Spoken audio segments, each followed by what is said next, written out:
Segunda a Corintios capítulo 6 y vamos a hacer nuevamente la lectura desde el verso 1 hasta el verso 12. La palabra del Señor nos dice: así pues, nosotros como colaboradores suyos os exhortamos también a que no recibáis en vano la gracia de Dios. Porque dice: en tiempo aceptable te he oído, y en día de salvación te he socorrido. He aquí ahora el tiempo aceptable, he aquí ahora el día de salvación. No damos a nadie ninguna ocasión de tropiezo, para que nuestro ministerio no sea vituperado. Antes bien nos recomendamos en todo como ministros de Dios, en mucha paciencia, en tribulaciones, en necesidades, en angustias, en azotes, en cárceles, en tumultos, en trabajos, en desvelos, en ayunos, en pureza, en ciencia, en longanimidad, en bondad, en el Espíritu Santo, en amor sincero, en palabra de verdad, en poder de Dios, con armas de justicia a diestra y a siniestra, por honra y por deshonra, por mala fama y por buena fama, como engañadores, pero veraces, como desconocidos, pero bien conocidos, como moribundos, mas sea que vivimos, como castigados, mas no muertos, como entristecidos, mas siempre gozosos, como pobres, mas enriqueciendo a muchos, como no teniendo nada, mas poseyéndolo todo. Nuestra boca se ha abierto a vosotros, oh Corintios, nuestro corazón se ha ensanchado. No estáis estrechos en nosotros, pero sí sois estrechos en vuestro propio corazón. Pues, para corresponder del mismo modo, como a hijos hablo, ensanchaos también vosotros. Bien, desde el capítulo 1 hasta este capítulo, lo que nosotros hemos encontrado es que el apóstol Pablo ha dedicado prácticamente toda esta sección para defender su ministerio delante de los corintios. ¿Por qué razón? Porque ellos estaban rechazándolo a pesar de que Pablo fue el instrumento usado por Dios para el establecimiento de esta congregación. ¿Por qué rechazaban ellos a Pablo? Bueno, primeramente porque Pablo no pertenecía al grupo de los 12, por lo cual ellos estaban diciendo: Pablo, tú no eres apóstol de Cristo. Por otro lado, porque él predicaba el evangelio de la gracia sin necesidad de obras. Por lo tanto, Pablo le decía a los cristianos gentiles que no debían practicar la circuncisión ceremonial, que ellos no debían practicar ninguno de los ritos o leyes ceremoniales judaicas.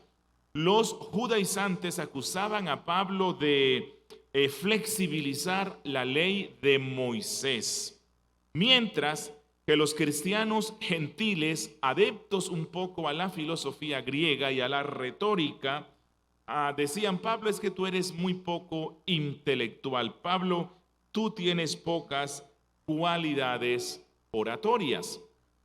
Bien, ¿cómo responde Pablo? Pablo responde de una forma tierna pero firme. Él se defiende de todas esas acusaciones y él dice: por encima de todo esto, yo soy un ministro de Cristo.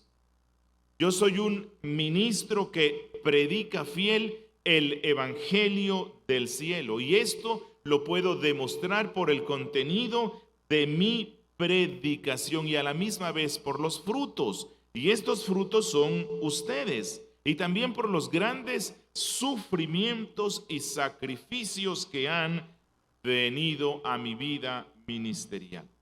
Recordemos un poco lo que acaba de pasar en el capítulo 5. En el capítulo 5, Pablo concluyó su defensa argumentando que el amor de Dios en el verdadero ministro le lleva a practicar la locura de la predicación. Y Pablo le llama locura porque la gente estaba despreciando esto, porque ellos deseaban más bien un discurso lógico y retórico como los de la filosofía griega. Pero Pablo dice: no, el llamado que he recibido de Cristo es anunciar el evangelio a través de la locura de la predicación, donde les decimos a los hombres: reconciliaos con Dios, reconcíliense con Dios por medio de la muerte de Cristo en la cruz por medio de la expiación.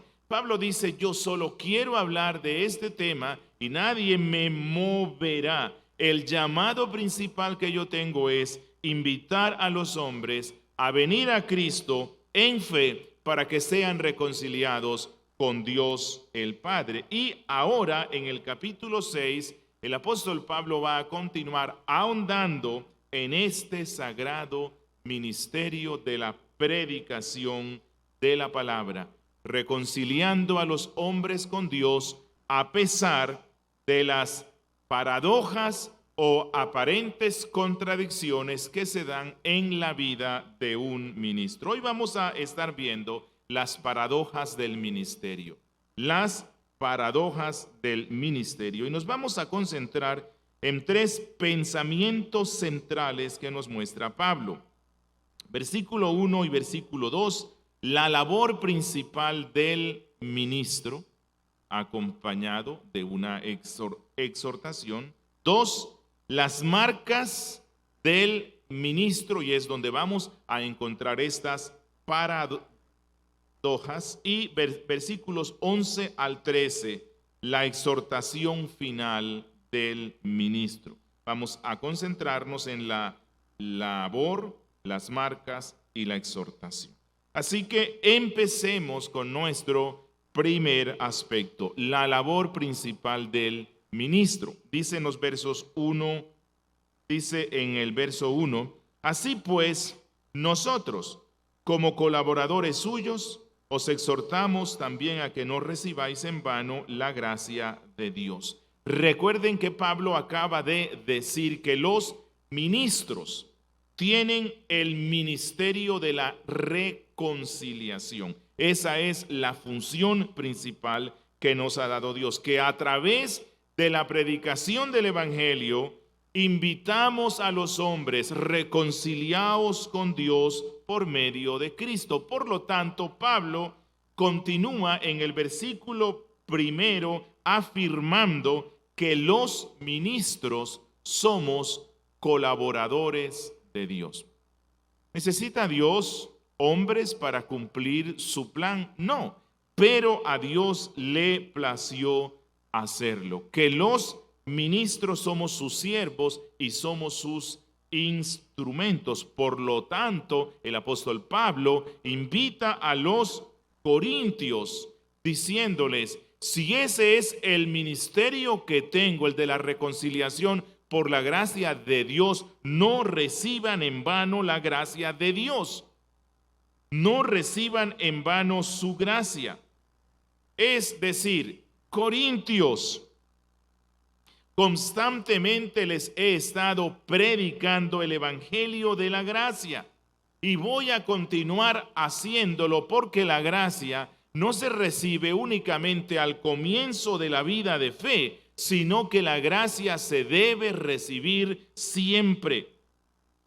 Que los ministros nos estamos esforzando constantemente para que nuestros oyentes no solo escuchen la doctrina, que es las doctrinas de la gracia, sino que la acepten, que forme parte de sus vidas, no una sola vez, sino siempre. Y es que los cristianos corintios estaban siendo tentados a dejarse llevar o conducir por ambiciones egoístas. Por esta razón ellos tenían divisiones, sectarismos. Por esta razón estaban despreciando a Pablo. Ellos debían aprender que la gracia nos conduce a sufrir y morir por la causa de Cristo, incluso a esos gustos personales. Esa es la razón por la cual Pablo les continúa diciendo, recuerden el evangelio de la gracia. Recuerden que Cristo se entregó por completo por nuestra salvación. Eso fue lo que aprendieron al principio cuando pusieron su fe. Por tanto, si ustedes han recibido esta gracia, deben vivir completamente para Él, sin ambiciones. De lo contrario, entonces esta gracia ha sido vana en ustedes. Y miren lo que dice el verso 2. Porque dice, en tiempo aceptable te he oído, y en día de salvación te he socorrido. He aquí ahora el tiempo aceptable, he aquí ahora el día de salvación. El ministro de la palabra es un vocero de Dios. Por decirlo así, es la boca de Dios en la tierra. Y cuando invita a los seres humanos a reconciliarse con Dios por medio del evangelio, Él está hablando en nombre de Dios. En ese sentido somos profetas de Él. Y entonces Pablo aquí hace una cita a Isaías 49, versículo 8.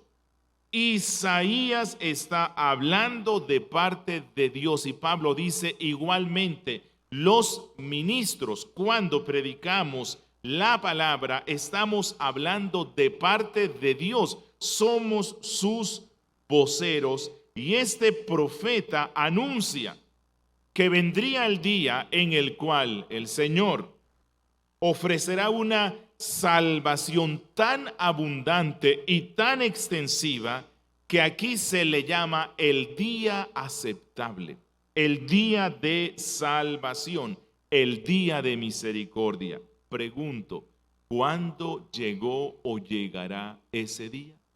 Bueno, ese día empezó cuando Cristo vino a esta tierra, murió en la cruz del Calvario y comisionó a sus apóstoles, a sus discípulos, a anunciar la salvación por medio de su muerte en cruz, para que todo aquel que en él crea sea salvo. Este es el día de la gracia. Hoy es el día de salvación. Hoy estamos diciéndole a los hombres, reconcíliense con Dios por medio de la muerte de Cristo en cruz. Y esto nos lleva a nuestro segundo pensamiento, las marcas del ministro. Verso 3 y 4 en su parte A dice, no damos a nadie ninguna ocasión de tropiezo, para que nuestro ministerio no sea vituperado. Antes bien, nos recomendamos en todo como ministros de Dios, siendo que el oficio de un ministro es tan vital, tan fundamental para reconciliar a los hombres con Dios, entonces Pablo dice, la vida de un ministro debe ser intachable.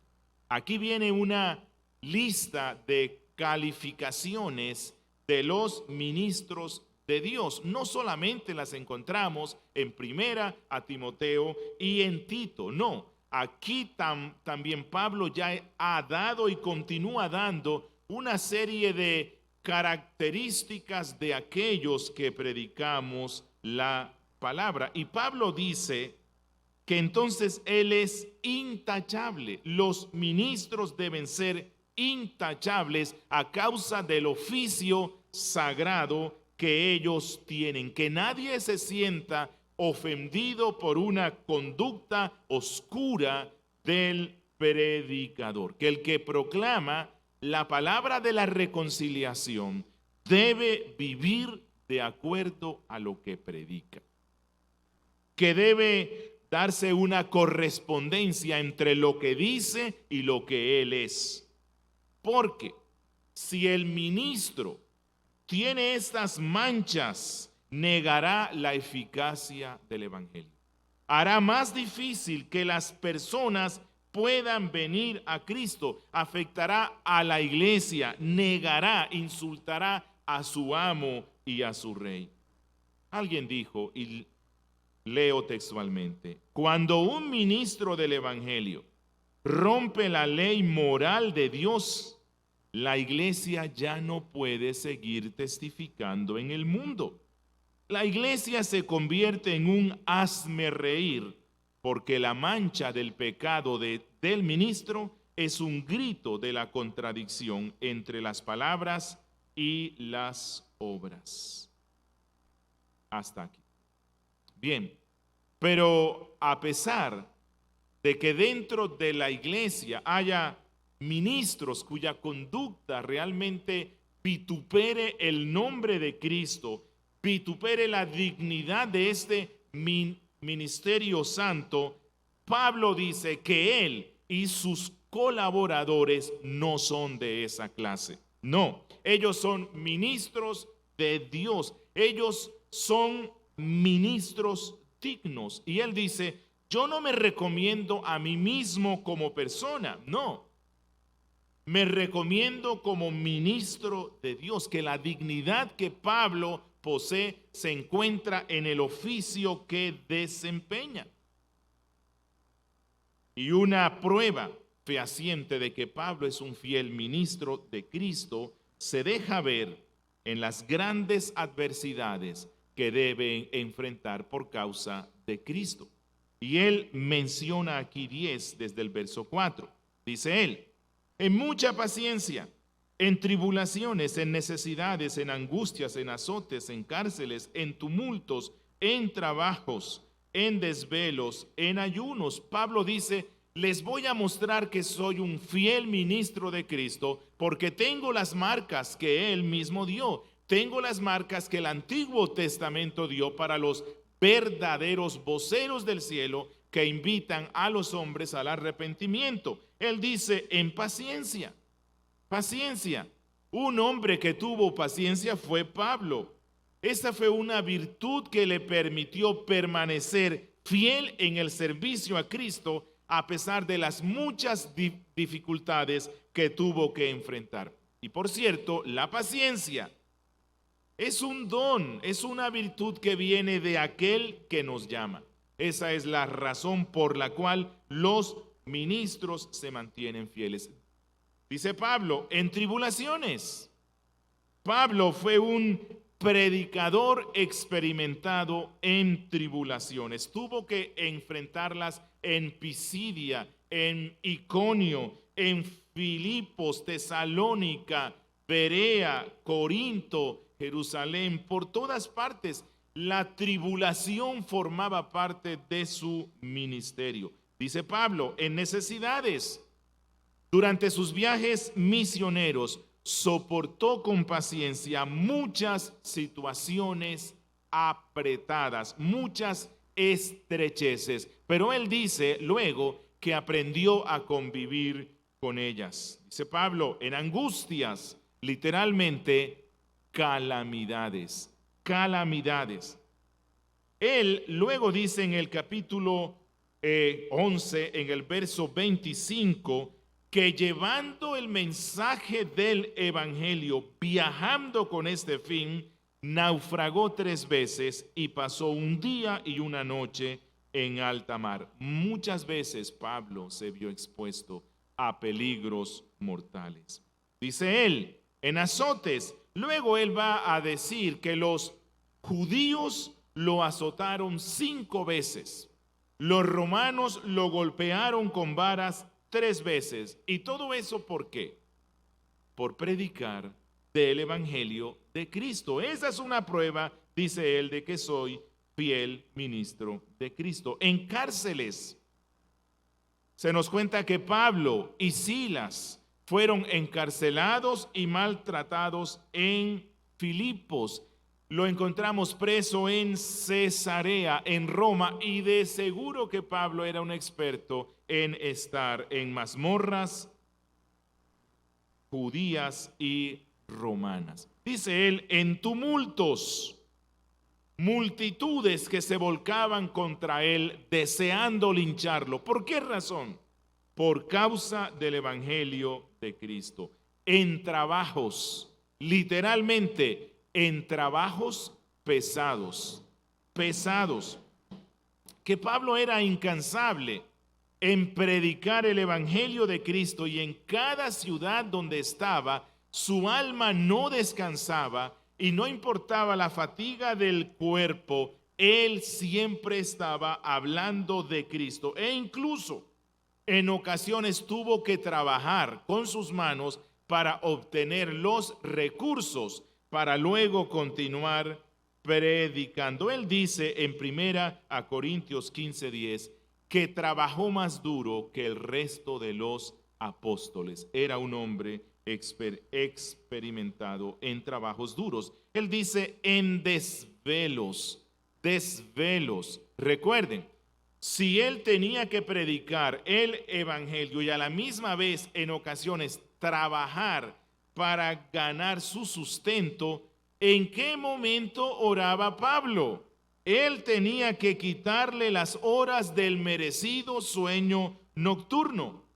Pablo era un hombre de oración, era un guerrero, un luchador que peleaba en oración con el fin de recibir la bendición del cielo. Y esto tenía que hacerlo en ese tiempo de su sueño.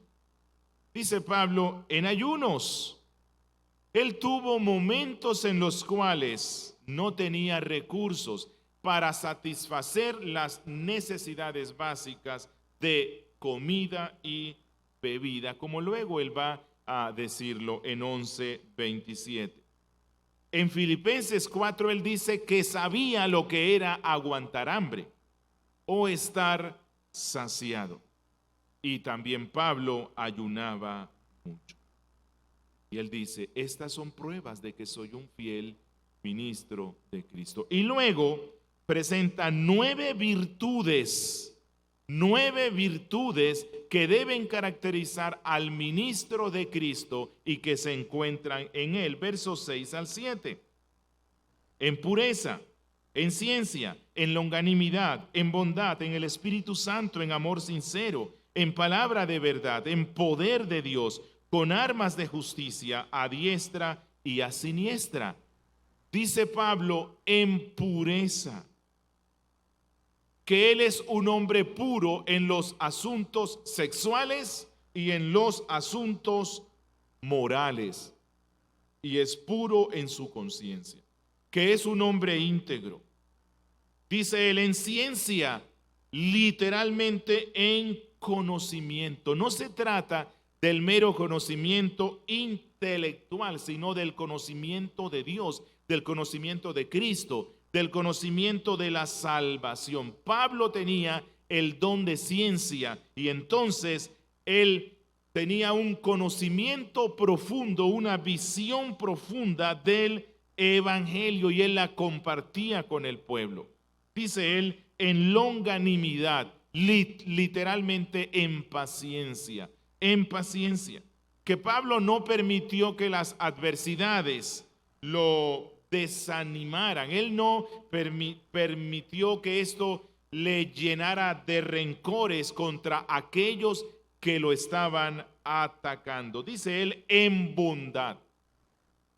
Siendo que Dios ha sido tan bondadoso que nos ha mostrado su paciencia y tolerancia para que nosotros procedamos al arrepentimiento, entonces Pablo, como ministro de Cristo, hace lo mismo. Y él es un hombre bondadoso, de manera que atrae a las personas para que se acerquen a él y él pueda predicarles el evangelio de Cristo en el Espíritu Santo. Que todas estas gracias, todas estas virtudes, que toda esta paciencia que él tiene para soportar la adversidad viene solo por el poder y la presencia del Espíritu Santo que está en él. Pablo aprendió a depender total y completamente del Espíritu Santo. Dice, en genuino amor, en amor genuino, que el fruto espiritual más grande es el amor. Que el genuino amor cristiano es una marca fiel del ministro de Cristo. Y que el amor real lleva al ministro a servir con fidelidad a Cristo. Dice Pablo, en palabra de verdad. Que el ministerio de la palabra requiere que se hable la verdad, que se predique con verdad. Y predicamos con verdad cuando somos fieles a lo que la Biblia dice. Que el evangelio es la verdad. Jesús es la verdad y que Pablo solamente está predicando esto. En poder de Dios. ¿Por qué? Pablo fue uno de los apóstoles más despreciados. Probablemente su presencia física no le ayudaba mucho. El hecho de no haber formado parte de los 12 no le ayudaba mucho. Probablemente no era un buen orador. Por lo tanto, Pablo aprendió a depender del poder de Dios de tal manera que en medio de tantas debilidades, al reconocerlas, estaba dispuesto a recibir totalmente el poder de Dios. Esa es la razón por la cual fue usado para llevar el evangelio a casi todos los lugares del mundo conocido. Dice él, con armas de justicia, a diestra y a siniestra. Y esta declaración sirve de introducción para el siguiente listado de cláusulas, donde él nos va a presentar las paradojas o aparentes contradicciones del ministerio. Pablo dice que él lleva armas de justicia a diestra y a siniestra, ejerciendo y cumpliendo el ministerio de la palabra. Él sabe que el ministro libra una batalla espiritual al llevar el evangelio de salvación a los pueblos del mundo. A la diestra Pablo va con la lanza y la espada de la palabra. A la izquierda va con el escudo de la fe. Pero quiero que observen algo. Pablo dice que son armas de justicia. ¿Qué significa esto? De justicia. Bueno, que Pablo está andando en la integridad y fidelidad, que él es fiel a la verdad, que en él está Cristo, que él depende en todo de la justicia de Cristo. Y luego de presentar estas virtudes divinas que forman parte del carácter del ministro de la palabra, Pablo nos muestra 8 paradojas que se dan en su ministerio, lo cual también es evidencia de que él es un fiel ministro de Cristo. Versos 8 al 10. Dice, por honra y por deshonra, por mala fama y por buena fama, como engañadores pero veraces, como desconocidos pero bien conocidos, como moribundos, mas he aquí vivimos, como castigados, mas no muertos, como entristecidos, mas siempre gozosos, como pobres, mas enriqueciendo a muchos, como no teniendo nada, mas poseyéndolo todo. Estas son aparentes contradicciones, son paradojas, y esto caracteriza la vida de un ministro. Dice Pablo, por honra y por deshonra, por mala fama y por buena fama. Bueno, así como Pablo, cuando enfrenta las batallas espirituales, va con armas a diestra y siniestra, igualmente él recibe una doble respuesta de las personas. Dice él, por un lado, las iglesias que he plantado son mi corona y mi gozo, pero al mismo tiempo debo soportar el oprobio y desprecio de gentiles y judíos. Realmente, el ministro del evangelio debe enfrentar estas contradicciones. Honra y buena fama de unos, deshonra y mala fama de otros. Esta es la vida de los siervos de Cristo. Dice Pablo, como engañadores, pero veraces. Recuerden que los fariseos acusaron a Cristo de ser un impostor, y lo mismo hicieron los enemigos del evangelio en contra de Pablo. Lo acusaron de ser impostores, pero Pablo dice, no, nosotros estamos hablando siempre la verdad, predicamos fielmente el evangelio, somos hombres honrados, aunque algunos nos digan que somos impostores. Como desconocidos, pero bien conocidos. Los adversarios de Pablo lo menospreciaban, vuelvo a insistir, porque él no formaba parte del grupo de los 12. Para muchos cristianos, él era como un don nadie. Él era alguien carente de autoridad apostólica.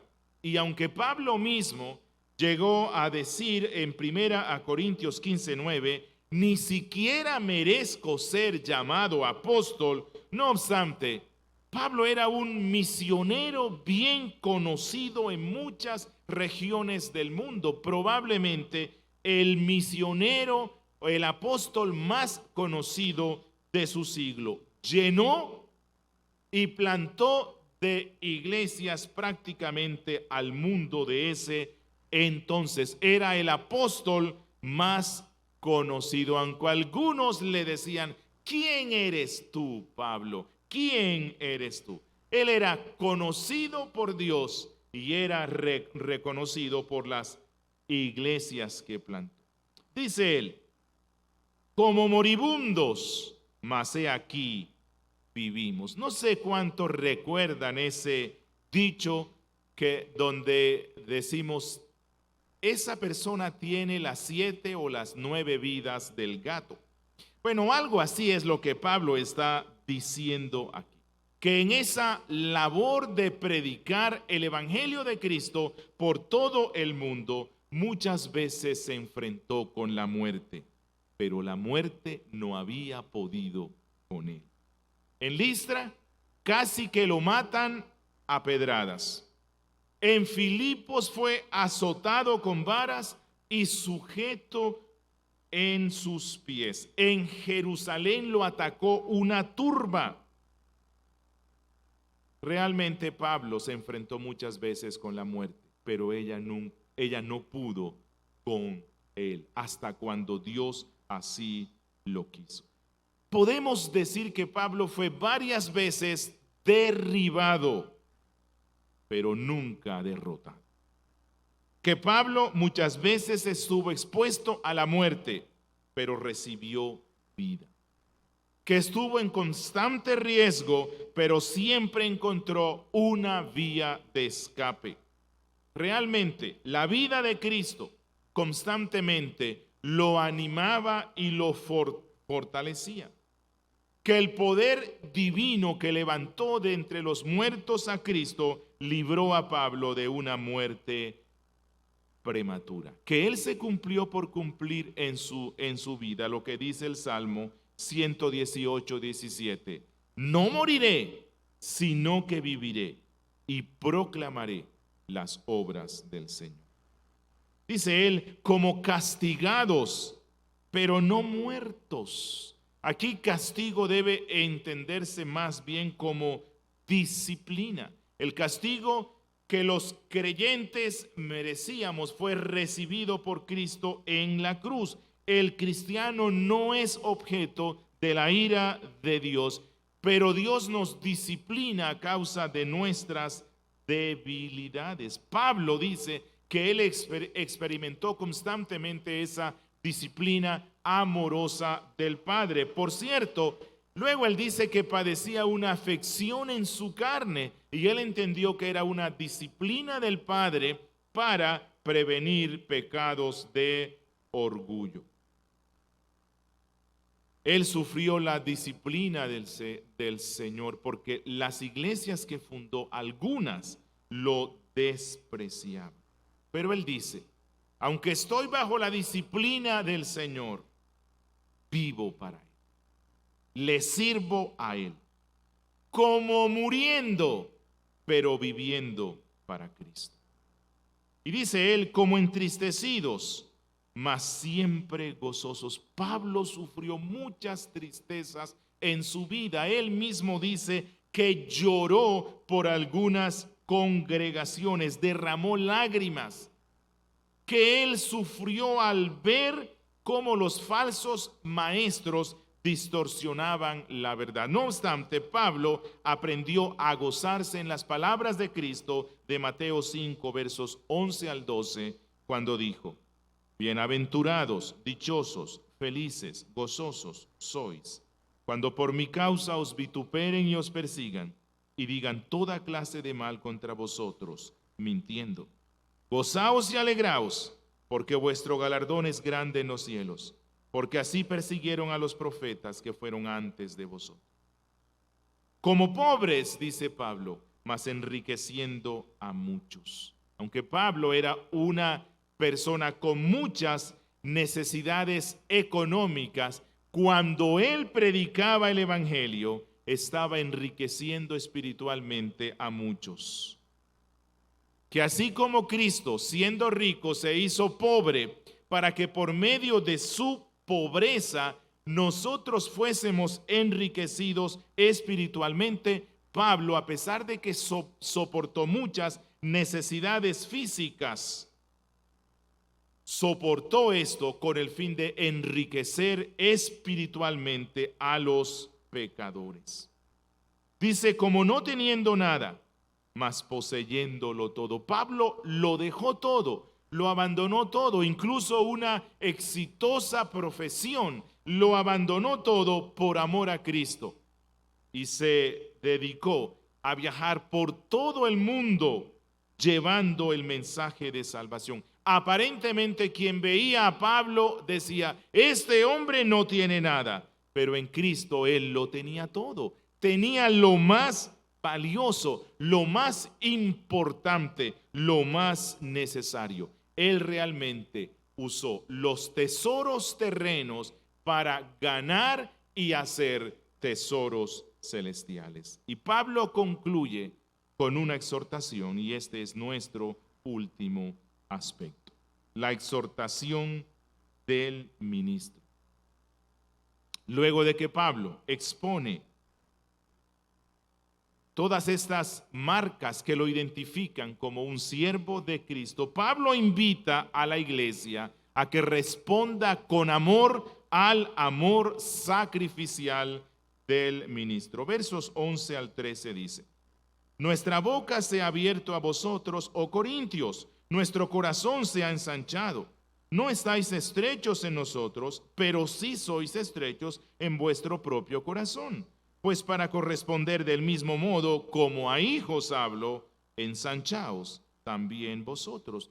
Dice Pablo, nuestra boca se ha abierto. Esta es una expresión idiomática hebrea que significa he hablado, os he enseñado sobre los sufrimientos que padecemos los ministros de Cristo con el fin de llevar a las personas al evangelio de la gracia. Dice él, nuestro corazón se ha ensanchado. Es decir, el amor que tengo por vosotros es cada vez más grande, es cada vez más profundo. Por esa razón les escribo, por esa razón les cuento acerca de mis sufrimientos por causa de Cristo. Dice él, ustedes no están estrechos en nosotros, que a pesar de vuestra inmadurez, a pesar de que me están despreciando, yo los amo.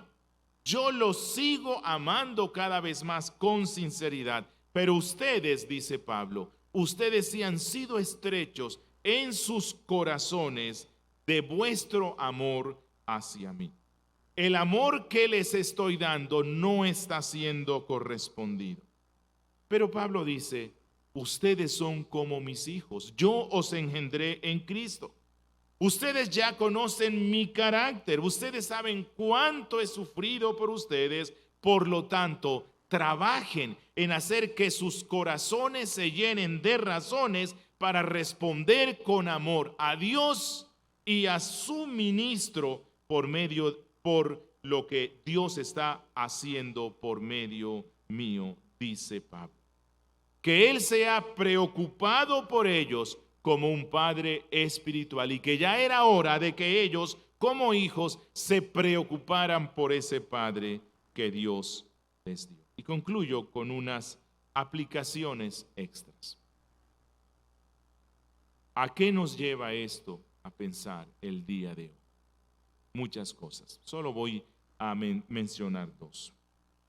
Antiguamente, los sacerdotes de cualquier religión Y los ministros cristianos eran personas muy respetadas y admiradas por la gente. Hasta hace poco tiempo, los ministros de la palabra eran tenidos en una estima especial por el oficio que ejercían. Bueno, no solo eran reconocidos por el oficio digno, sino por esa integridad de vida que tenían ellos. Pero las cosas empezaron a cambiar en el siglo XX y se han vuelto peores en el siglo XXI. ¿Por qué razón? En parte porque los ministros mismos, con su mal testimonio, con sus inmoralidades, con su amor al dinero, su orgullo, su amor a la fama, han distorsionado el sagrado ministerio de la palabra. Sí. Pero afortunadamente, el Señor siempre se preserva un puñado de siervos fieles, siempre, los cuales como Pablo están dispuestos a soportarlo absolutamente todo por amor a Cristo, por amor a su rebaño. Hermanos, oremos constantemente para que el Señor levante nuevos obreros fieles. Que los pastores que la gracia de Dios tiene hoy sigan siendo fieles. Y que los nuevos pastores que se levantarán en nuestras congregaciones sigan siendo fieles e imitemos a Pablo en estas características. Oremos, hermanos, para que Dios nos preserve en su gracia, de tal manera que los pastores de la gracia de Dios no vayamos a sucumbir ante las tentaciones de la fama, el dinero, el poder, la inmoralidad. Oremos por nuestros pastores y predicadores, para que por la gracia de Dios, el poder del Espíritu Santo obre en nosotros con más fuerza, fortaleciéndonos en medio de las dificultades y cansancios que implica la vida ministerial. Que Dios no nos permita desmayar nunca. Y oremos para que nuestro amor y agradecimiento por la labor de nuestros ministros al predicar la palabra crezca de manera sincera, genuina y verdadera. Así vamos a ser altamente bendecidos por el Dios al cual ellos representan. Amigo que me escuchas, tal vez has estado huyendo del evangelio porque conoces de algunos casos de falsos pastores que han sido causa de vergüenza para el evangelio. Pero amigo, quiero decirte esto, así como Pablo, el Señor se preserva hoy sus ministros fieles. Y ellos invitan constantemente a personas como tú a que se reconcilien con Dios por medio de Cristo. Amigo, y esa es la invitación que te quiero hacer hoy. Reconcíliate con Dios por medio de Cristo. Alabemos al Señor. Padre nuestro que estás en los cielos, te damos gracias por tus muchas bondades y misericordias. Gracias por esta palabra de exhortación. Gracias por esta palabra que es un reto para todos los que predicamos la palabra. Ayúdanos, Señor, a cultivar estas virtudes. Ayúdanos, Dios, a soportar con paciencia todas las aflicciones y llévanos a amarte más a ti, de manera que amemos más a tu pueblo y anunciemos siempre el evangelio de la gracia, invitando a los hombres a reconciliarse contigo. Bendice a tu pueblo, oh Dios, para que pueda ver y reconocer estas características especiales en los ministros que Dios les da, y especialmente para orar los unos por los otros. Señor, gracias por esta palabra en Cristo Jesús. Amén.